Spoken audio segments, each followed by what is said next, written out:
Ada kan? Ada kan? Ada yang tuan-tuan pindah daripada Pahang punya Maxis pergi ke sini ada? Biasanya begitu ada? Ada kan?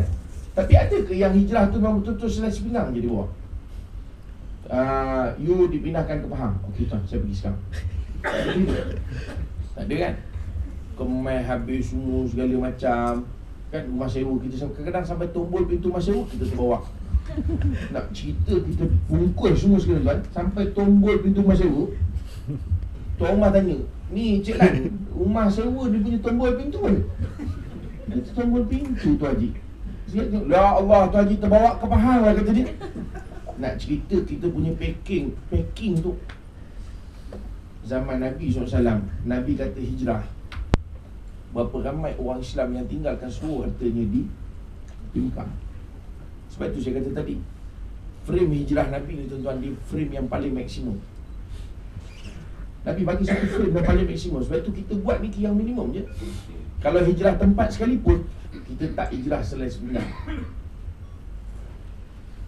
Dan dia tinggal tu bukan, oh okey, bang saya tinggal barang pasal nak kena hijrah ni, abang tolong tengok barang saya. Tak ada. Sebab itu kenapa kata Asy-Syahid Almarhum Syekh Ramadan Buti, dia kata dalam kitab dia Fiqh Sirah, bila Nabi SAW arahkan orang Islam pergi tahan Abu Sufyan and Co dalam perjalanan dia punya kafilah bisnes, grup dia yang nak pergi ke Syam, pasal nak pergi Syam lalu Madinah. Dia Nabi kata tahan tengah jalan, kita rampas semua harta-harta. Kenapa? Kata pengarang kitab Fiqh Sirah ni, Syekh Ramadan Buti, dia kata kerana harta orang Islam dihangkut semua sekali oleh orang kafir di Mekah. Orang yang tinggalkan tanah diparaidkannya. Orang tinggal rumah diparaid. Orang tinggal hamba diparaid. Semua diambil. Macam mana tak maksimum? Tuan bayangkan, frame hijrah Nabi SAW tu benda yang paling maksimum. Habis. Sebab tu dia orang ambil balik. Tentu orang tanya kan, kadang-kadang orang tanya, kenapa yang orang Islam nak pergi rampas harta orang Mekah ketika tu? Islam ni apa agama? Sebab orang tak faham bahawa orang Mekah dah kaut semua harta orang Islam. Bila dia orang tinggalkan hijrah, diparaidkan harta kawan tu. Rumah-rumah habis semua dia ambil. Harta-harta, tanah-tanah habis dia ambil. Kebun-kebun semua habis dia paraid. Ini bukan hijrah tinggal, saya tinggal sini, besok nanti saya ingat mungkin 2 tahun lagi saya balik ikut kata dia. Tak. Tinggal habis. Itu yang tinggal harta. Yang suami pergi, bini tinggal, tak apalah. Suami pergi, bini tinggal. Bini tu umur 63, kita pun tak heran sangat kan? Bolehlah sekali-sekali telefon, you apa khabar kan, sekali-sekali. Lama tak telefon, baru sampai ni kata dia hijrah. You kan tak tahu hijrah. Tapi kalau yang tinggal tu 19 tahun, jangan buat kerja tuan, tengah jalan patah balik. Kita Melayu kan macam tu kan. Dan dah naik kapal terbang dah pusing kipas, turun, buka pintu. Mana undang-undang dia pakai tu, boleh kejar balik. Nak cerita dia, yang tinggal isteri, yang isteri pergi, suami tinggal, yang bapa pergi, anak keluarga tinggal. Tengok frame hijrah Rasulullah SAW. Sebab itu tuan-tuan, dia perlukan niat betul. Dia perlu betul-betul niat yang betul-betul. Kita kata orang tu, kita panggil apa? Istilah kita kata niat yang tak beranjak lagi dah. Kita panggil apa? Nekat. Tu dia, nekat. Ni kalau naked motor tu, ini nekat. Tuan-tuan, tak, memang nekat betul, tekad betul. Baru dia akan pergi betul. Tuan-tuan, sebab itu saya nak sebut, kenapa ni kita tengok ni benda yang betul berlaku. Kenapa non-Muslim hari ni kita tengok berjaya? Sebab dia meniaga nekat. Tempat saya tuan-tuan di Kuang. Kuang ni tempat orang Melayu semua. Dan kita bukan nak cerita pasal bangsa ni, kita nak belajar macam mana dia boleh buat. Tempat semua orang Melayu, semua Melayu. Tak ada orang Cina, tak ada. Cina tak ada. Tapi ada satu kedai Cina boleh hidup daripada zaman datuk saya dulu. Zaman datuk saya zaman 60-an, 50-an dulu, sampai hari ni cucu dia meniaga hidup. Kedai tu hidup. Kenapa? Sebab dia meniaga nekat. Tuan-tuan, dia buka kedai pukul apa? Agak-agak 7 orang Melayu. Dia pukul 6. Kak, 6 pagi ikan dia dah habis. dia buka pukul 12 malam. 12 malam satu-satunya kedai dia buka. Dia tutup on time. Pukul 6 kedai dia mesti tutup. 6 jam dia tidur, pukul 12 dia dah mula kemas barang, dah boleh beli barang dah. Tapi daripada jaring dia tak pergi masuk lah, dia pun takut kena rompak. Pukul 5 pagi azan subuh tu dia dah round dah hantar ikan. Tu makcik duduk selubung. Duduk tepi jalan. Kadang kita pergi masjid tembung dengan dia. Ganjat kita ingat hantu. Apa hal makcik? Tunggu ikan ustaz. Suara pun tak keluar lagi pasal kahak tak buang lagi. Nak cerita pasal dia boleh buat, dia nekat. Itu niat lah. Tapi kita tak boleh. Kita niat berubah kan. Berubah. Tak boleh lah tahun ni. I ingat tak bersedia lah nak berubah. Tahun depan lah. I ingat tahun depan nanti dulu tak bersedia nak pergi haji nanti. Sebab tu pergi Mekah pun kita tak pernah aim letak bila nak pergi Mekah. Ada tak? Kita set. Cuba kita tanya diri kita. Bila pergi Mekah? Ada yang semangat dah aim pergi Mekah, tapi aim je lebih. Apa benda pula tak buat. Kan? Ada orang begitu. Ustaz, saya dah letak Ustaz, tahun depan macam mana pun saya pergi Mekah, pergi haji. Apa jadi Ustaz? Saya mesti pergi haji. Dah daftar tak? Daftar dulu. Dah buat haji? Belum lah pula kata dia. Dia kata niat nak pergi haji daftar tidak, bila nak pergi je tak? Lah, tapi akak dah ada akaun tabung haji. Kak, itu akaun untuk simpan duit. Ini daftar pergi haji. Nah, tak tahu pula. Ni masalah. Ni dalam bab lain pula. Tapi ni bab ni tak ada, kita tak ada. Mana ada kita semua duit simpan duit bila pergi haji? Tak tahulah, tapi dah simpan lah duit. Bila nak pergi? Tak tahulah, kata nantilah Ustaz, tengoklah. Kan, sebab tu yang pergi-pergi tu jalan terlanggur sikit tergulik, jalan terlanggur sikit tergulik. Dah tua dah. Tak pun tak nampak, dah tak nampak. Mana Kaabah Ustaz? Mana Kaabah? Tak nampak Kaabah, kata dia. Yelah, Kaabah duduk sana, dia duduk menengok sini. Memang tak nampak. Pasal apa? Pasal kita tak pernah plan. Tuan, dalam soal kehidupan dunia kita, soal agama kita. Dan agama ajar kita. Agama ajar. Sebab tu bila sebut hijrah, first kali niat. Itu memang benda dalam agama. Sebab itu dalam fiqh dia kata apa? Niat ini nak membezakan di antara ibadah dengan tidak ibadah. Itu kalau di sini niat. Maknanya kalau dalam bentuk yang lain lah tuan-tuan, saya nak sebut niat ni dia bagi kita tumakninah, bagi kita get ready. Mana katalah tuan-tuan, contoh kita nak buat satu benda, kita niat dulu, niat get ready. To get ready. Bukan kita buat, aku nak buat apa benda tadi Sebab tu maknanya kita bersedia, niat. Sebab tu kita sembahyang, niat tu sedia. Oh niat, okey tenang. Tadi kan kita kelang kabut, sekarang berniat nak sembahyang. Allahu Akbar. Tak kira lah tuan-tuan lepas tak lepas, tapi niat tu sebagai persediaan kita. Mana ada orang masuk sembahyang, Allahu Akbar, sembahyang apa benda pula aku tadi kata. Itu pasal apa? Pasal dia tidak terpisah di antara yang sebelum dengan sekarang. Sama juga dalam soal kehidupan kita buat jalan. Semalam, hari ni, besok terus. Besok kerja, semalam kerja. Lusa, lagi kerja. Minggu sudah, confirm kerja. Terus, itu je lah. Dalam soal agama kita, semalam semayang. Dulu semalam, semayang. Puasa, terus, begitu je. Tapi kita tak pernah ada niat, kita tak pernah ada aim. Kemana kita nak pergi semayang kita? Pernah tak menung sampai bila aku semayang macam ni? Sampai bila aku jadi orang Islam yang macam ni? Pasal apa tuan? Kita tak pernah letak niat kita. Sebab itu saya kadang-kadang ada terlibat dengan saudara baru tuan-tuan. Saudara baru tuan-tuan, ada sebahagian-sebahagiannya yang dia masuk Islam tu memang dia sepenuhnya memang nak agama. Dia memang nak agama. Bila dia nak agama, dia jadi macam mana? Dia memang masuk, saya mesti jadi orang Islam. Itu yang jadi Farid Rabi. Tuan-tuan, Farid Rabi kenal? Yang India. Itu yang jadi Ridwanti. Pasal apa? Dia masuk tu memang dia ada aim dia. Dia masuk, aku mesti jadi orang Islam yang begini.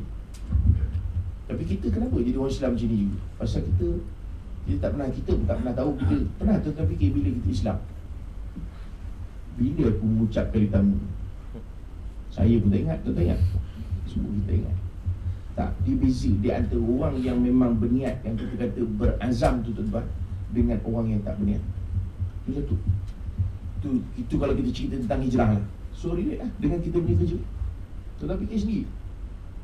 Ada orang kerja, sekarang kerja je, kerja masuk kerja, balik kerja, keluar kerja, balik, masuk, balik kerja, keluar, masuk, balik, keluar. Macam tu je. Itu satu. Yang kedua, kita tengok dalam frame hijrah ni, ada satu benda yang Nabi ajarkan. Saya nak tanya tuan-tuan lain. 1:30 dah. Cepat dong, jam cepat dong.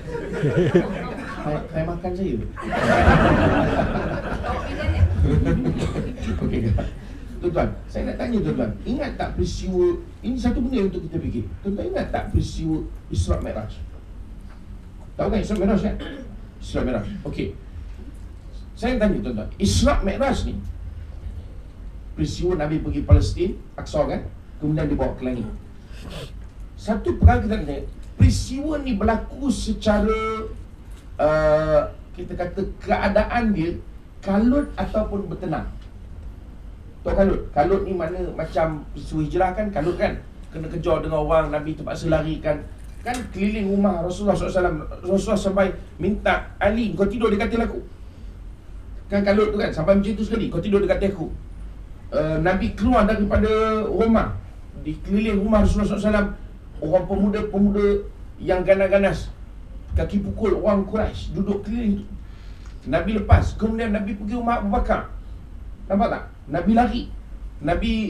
Nabi minta orang tengok bagaimana keadaan orang Mekah bila Nabi SAW dah lepas daripada kepungan.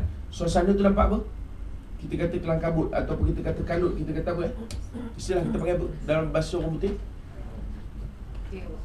Emergency, bukan emergency dia bukan, Havoc. Yes, yeah.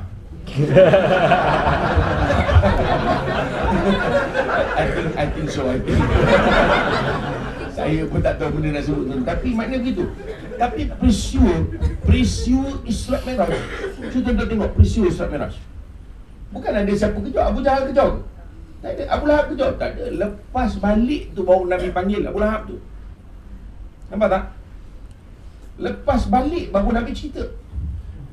Nabi pergi tu dalam keadaan lah, kita susah ambil kisahlah soal kata jaga tak jaga, tapi nak ceritanya dalam keadaan tenang Nabi pergi.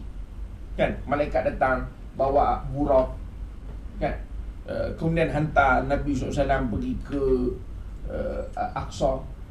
Semua maknanya keadaan tu bertenang, betul tak? Sebab itu disebut sebahagian pandangan kata peristiwa Isra' Mi'raj ni sebagai nak makan angin. Apa kita panggil? Untuk kan dia peristiwa, betul tak? Ni belum cerita, belum ceramah Isra' Mi'raj lagi, belum. Isra' Mi'raj ada lain kemudian kan? Kan? Saya nak sebutkan tadi peristiwa Isra' Mi'raj ni, ulama kata dia lepas tahun kesedihan, lepas Khadijah meninggal, Ali Abu Talib meninggal. Jadi apa kata sebagai ulama nak menghiburkan Nabi lah. Bukan menghibur, kita kata motivation lah. Menghibur macam tu tuan. Motivation lah, motivate lah, untuk nak motivate Nabi. Maknanya suasana motivate ni tenang lah. Kalau huru-hara bukan motivate tu kan, lari-lari bangunan nak ubur. Apa ni cik? Motivasi. Itu bukan motivasi gitu. Kita nak sakit jiwa lah tuan-tuan. Sebab itu tenang. Nabi Allah hantar buraq. Okey tuan-tuan, sekarang saya nak tanya, kita cuba compare peristiwa hijrah kelang kabut, cemas, Allah hantar buraq tak? Sedangkan buraq ni, kalau kita baca dalam sejarah, dia tunggangan para rasul. Dia bukan Nabi Muhammad je, Nabi-Nabi sebelum pun ada buraq. Para rasul, Allah sediakan buraq untuk dia orang. Buraq ni, kalau tuan-tuan bacalah dalam kitab-kitab sirah, apa digambarkan? Sekali melangkah, sejauh mata memandang. Berapa paling jauh kak boleh tengok? Mata elok lagi kak? Boleh. Kalau mata tak elok tak boleh. Saya depan tu je nampak asal. Tak ada kira tuan. Kalau macam tu command lah asal buraq macam tu. Boleh kena shoot tu. Tak, maknanya tuan-tuan, buraq ni sejauh mata memandang, paling jauh kita boleh nampak. Nabi nak bagi gambaran, satu gambaran tentang buraq yang hebat. Baik, cuba pernah kita fikir tak, kenapa Allah tak hantar buraq je dalam peristiwa hijrah? Nabi sampai kelang kabut, lari duduk dalam gua Sur. Tuan-tuan pernah pergi tak ke Mekah? Nanti telefon saya lah. Kita pergi Mekah. Saya pakai Maxis.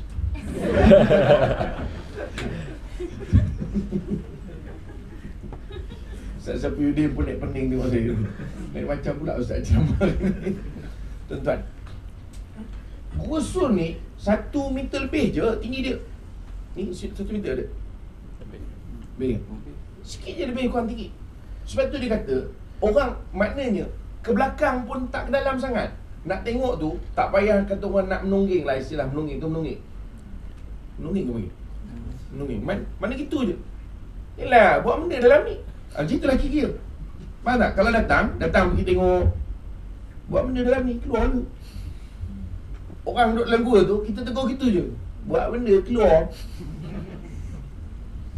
Mana nak cerita gua tu kecil je. Tapi Nabi menyuruh sehingga kan bila orang Quraisy datang kan, dalam sejarah sebut tapak kaki tu nampak. Ini kalau dia jenguk habis lah kita. Dia jenguk habis lah. Dia jenguk gitu, jenguk. Tapi pasal Allah Ta'ala hijabkan. Bukan pasal burung merpati tu, tapi tu lain tahun tuan. Kita bincang bab burung merpati tu. Orang Melayu tak habis-habis. Ada burung merpati, ada telur pula 2 biji. Itu je lah kerja orang Melayu. Telur burung. Dia terus lagi datang Malaysia dah kan. Tuan-tuan ingat, saya ingat di Shah Alam dia tegur. Dia kata burung tu tak masuk dalam kisah hijrah. Tapi orang Melayu kita daripada dulu, ustaz kita belajar. Tuan-tuan tak belajar, ustaz. Tuan-tuan tak belajar. Ustaz saya je ajar. Ustaz saya, ustaz saya dulu pun. Dan saya dulu pun gitu juga. Rasa dulu tuan-tuan. Sebelum kita baca kitab-kitab ni semua, memang gitu. Kita baca ada burung merpati yang bersarang, sehingga bertelur pula. Ada 2 biji telur tambah pula. Nasib baik dia tak kata telur tu nak menetas. Tapi sebenarnya tak. Memang Allah hijabkan pandangan orang kafir tadi. Saya nak sebut tuan-tuan, suasana tu cemas. Kenapa Allah tak hantar buruk? Hantar buruk kat rumah Nabi SAW. Hantar buruk kat rumah Abu Bakar pun okey lah. Rumah Nabi takut terperanjat pingsan pula yang lain. Ya kan? Orang kafir yang duduk keliling tu, hantar kat rumah Abu Bakar. Naik buruk, sampai Tolak Al-Badru tak sempat nak nyanyi, Nabi dah mendarat dah. Sebab peristiwa hijrah kan, dia orang tahu Nabi SAW sampai di Kuba. Lepas Nabi sampai di Kuba, Nabi singgah pula solat Jumaat di Masjid Jumaah yang hari ni. Tuan-tuan tengok, kalau di Madinah ada masjid warna putih, dipanggil Masjid Jumaah tapi tak solat Jumaah. Dekat dah dengan Masjid Nabawi. Orang dah tahu Nabi dah sampai. Sebab itu orang beratur kan, orang menyambut kedatangan Nabi. Nabi sampai, orang pun menyanyi Tala Al-Badru Alaina. Saya nyanyi pil ya. Kalau saya nyanyi, baru tuan-tuan tidur. Memang kompon tidur ni. Ustaz ni nyanyi ke, baca syair ke, tak nak cerita dia. Sampai macam itu perjalanan Rasulullah SAW. Sehingga Rasulullah SAW pergi tu nak meninggalkan kota Mekah, dikejar oleh Surakah. Sampai tu golik-golik Surakah tu kejar, bangun balik kejar Nabi lagi. Sampai Nabi SAW terpaksa dipanggil ni, upahkan pula Abdullah bin Uraikid. Masa tu tak Islam lagi. Di kafir masa tu, dia jadi penunjuk jalan. Pasal GPS masa tu tak pakai. Dia GPS ni. Nabi upahkan tu. Pasal apa? Nak bagi perjalanan tu smooth. Sedangkan tuan-tuan, Allah Ta'ala boleh bagi Nabi buruk. Kenapa Nabi tak dibagi buruk? Ini dipanggil learn from the history. The learning. Balun je lah. Mengajar betul. Sebab tu kenapa Nabi sengaja Allah Ta'ala buat begitu. Nak mengajar kepada kita tuan-tuan. Kita nak to achieve something, you must do something. Ni pepatah orang putih yang belum direkodkan lagi. Orang tu mesti buat. Kalau pakai buruk, sekejap je, sampai terus. Cuba kita hari ni ada buruk, senang sangat. Tak ingatkan KL je. Asal mana? Kelantan. Asal? Kuching. Duk Kuching. Sebelum Sarawak. Kerja mana? KL. Asal? Naik buruk. Kan tu? Kalau buruk ada hari ni, kalau buruk ada, saya yakin tu kan ada orang Kelantan tak? Angkatan sikit, orang Kelantan. Sempol sikit kak. Orang Kelantan angkat sikit. Okey. Agak-agak orang Kelantan duduk KL lah. Duduk mana kak? Pasir Mas. Pasir Putih. Hampir tepat tu. Kan betul. Yang Kelantan duduk Kelantan, kerja KL. Maxis KL, duduk Kelantan. Kan? Kena terbang. Mungkin singgah lah dekat arena, dekat highway Karak. Sebelum tu dekat satu Gambang. Gambang. Semua berikat je buruk. Semua dengan Kelantan belaka. Dia mau pergi mana kita? Kawai Maxis.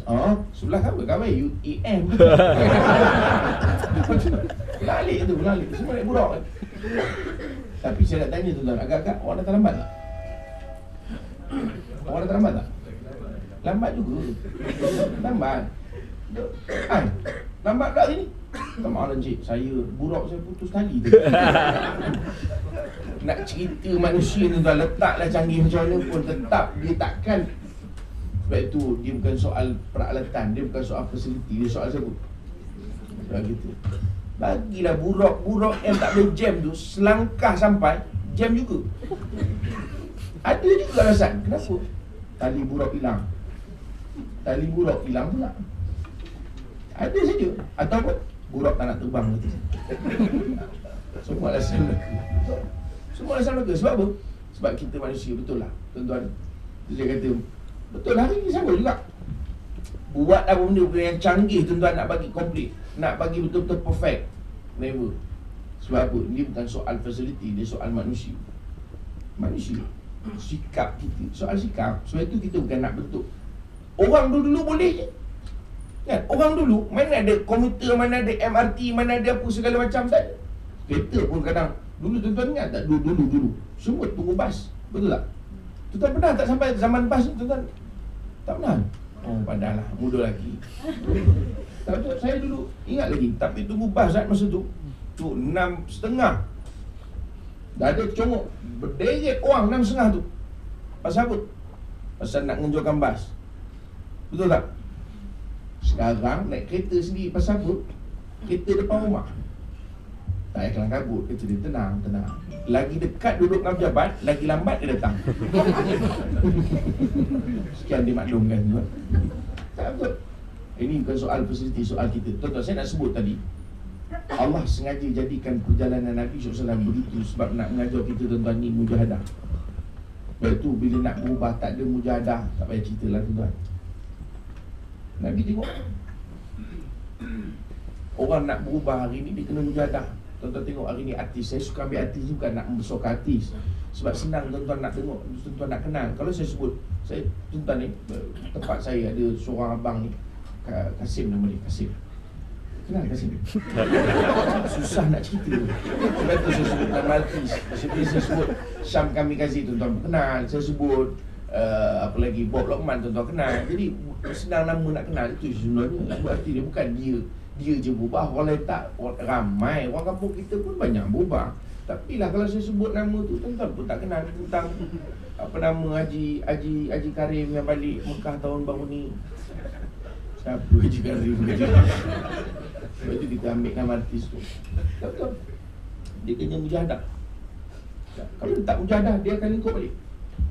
Dia kena lawan arus ni. Artis lawan arus. Kalau tidak, dia tewas. Dia antara dua je, kau ikut balik ataupun kau lawan. Tapi itu hakikat dia. Dia kena mujahadah. Dia tak seperti dulu. Itu memang hakikat artis hari ni. Limited. Nak ambil pelakon pun orang limited. Nak ambil penyanyi pun lagi tak ada harapan. Nak ambil joget-joget lagi cerah masa depan. Betul. Ni kalau nak berubah cerita dia. Sebab itu dalam kehidupan kita memang kita kena mujahadah. Lagi besar kita punya target, lagi kuat mujahadah. Ini balik on time. Kan? Pukul 5 kawin tak boleh kata dia. On time. Kawin tapi kalau dapat naik pangkat, kawin lah. Ni kawin naik pangkat kata dia, tak ada harapan tuan-tuan. Betul. Sebab itu dia nak cerita tadi soal sejauh mana kita mampu untuk mujahadah. Ni orang perempuan lagi cabaran. Kat rumah kerja, kat sini pun kerja. Bukan dekat rumah kita balik kerja, berhenti kerja kan. Tak ada, tetap masak. Walaupun sama-sama kerja Maxis, balik sama-sama, pansikat sama-sama, masak tak sama-sama. Betul tak? Mama masak apa ni Mama? Dia tanya menu terus. Betul tak betul? Itu mujahadah. Tuan-tuan, benda di agama ajar kita. Tuan-tuan nak pergi agama pun sama juga. Kalau tak sanggup nak mujahadah, tak boleh nak attend kuliah sana, kuliah maghrib, kuliah subuh, nak pergi berubah macam tu. Betul. Ini sunnatullah yang Allah Ta'ala beri. Betul. Kami pun sama juga. Kalau tak sanggup nak belajar, tak sanggup nak belajar, tak sanggup nak belajar, tak payah. Siapa pun tuan-tuan, tanyalah orang hebat bagaimana pun, tanyalah apa bidang sekalipun, tetap dia kena mujahadah. Sebab tu ada orang dia malas. Betul? Ada satu orang dia tak nak, dia kerja ni. Saya tanya dengan satu orang ni, kerja dia driver lori. Kenapa dia suka kerja driver lori? Saya tanya kenapa suka driver lori? Berapa gaji? Dia kata basic 400. Driver lori gaji basic 400.